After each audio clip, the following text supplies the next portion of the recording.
When I was younger, I didn't understand what the church was about. I didn't understand who God was, or that you could have a relationship with Him through Jesus Christ. The terms fellowship and relationship and community were completely foreign to me. I didn't understand what they were because I thought that the church was kind of like a business.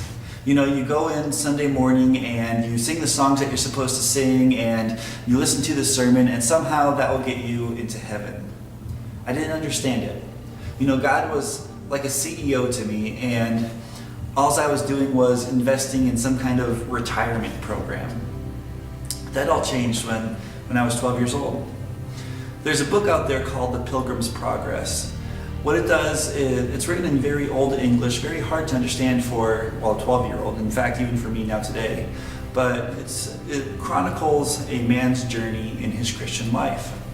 Well, I came across a child's version of that book called The Little Pilgrim's Progress.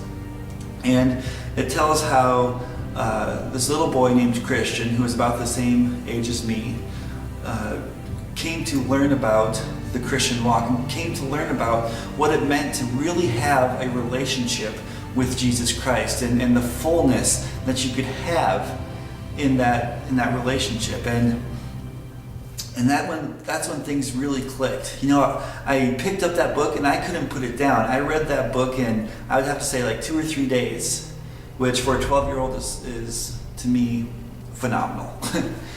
Well, I went to bed that night. After I finished that book, I put it down and I went to sleep that night, and I had this vivid dream, a dream that I still can recall to this day. I was going throughout this desert, and there were RVs there, and somehow Elvis Presley made it into there. I don't know how. Okay, it was a dream. But I was going throughout this desert. It was a journey, and I knew that there was a destination on the other side of this wasteland. And as I traveled, I got to this plank, and this plank, across from this plank was my family, each one of my family who had already accepted Christ, and they were waving me over. They were saying, "Jesse, come on, come over here." My parents were there, my brothers and sisters were there, and my grandma was even there. He was waving me over, saying, "Jesse, come on over." And so I started crossing this plank, and then I fell through a trap door. I remember just flames everywhere, and it was so dark there.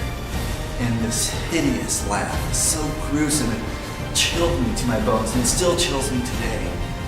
And I understood right then what I did wrong, what I was doing wrong this entire time. I knew that I was deserving of this, and oh, was I afraid. And I remember praying there. I said, "God, if you'll just give me one more chance. I understand now. I understand what you've done for me. I understand that I will go here if it wasn't for you, that if it wasn't for your love, that this is where I would be. Lord, please just give me one more chance if this is possible." Because in your dream state and in this dream state, I thought it was real. And I was so afraid, so scared. I said, "God, one more chance is all I'm asking." And then the next thing I knew, I was coming up out of water. Fresh, cool water. And I took a breath as if it was for the first time taking a breath. It was just deep lung. I was alive again. And this time when I went through this whole journey, I went through the whole journey again that I had just gone through. And this time when I got through it and I came to this plank and my family was waving me over, I crossed safely. And I woke up and I immediately got down on my knees and asked Christ into my heart. See, that's my testimony of how I came to God. And in fact, that's not where my testimony began. It's not where it ended either. But that was a significant part in my life that I can mark in there and say, this is where I was, and this is how I came to accept Christ. And ever since then, God has been working in me and working into my heart so that I have changed since then. God's truth is still alive today, and it continues to work in and through us. So that's my testimony. That's how I came to Christ.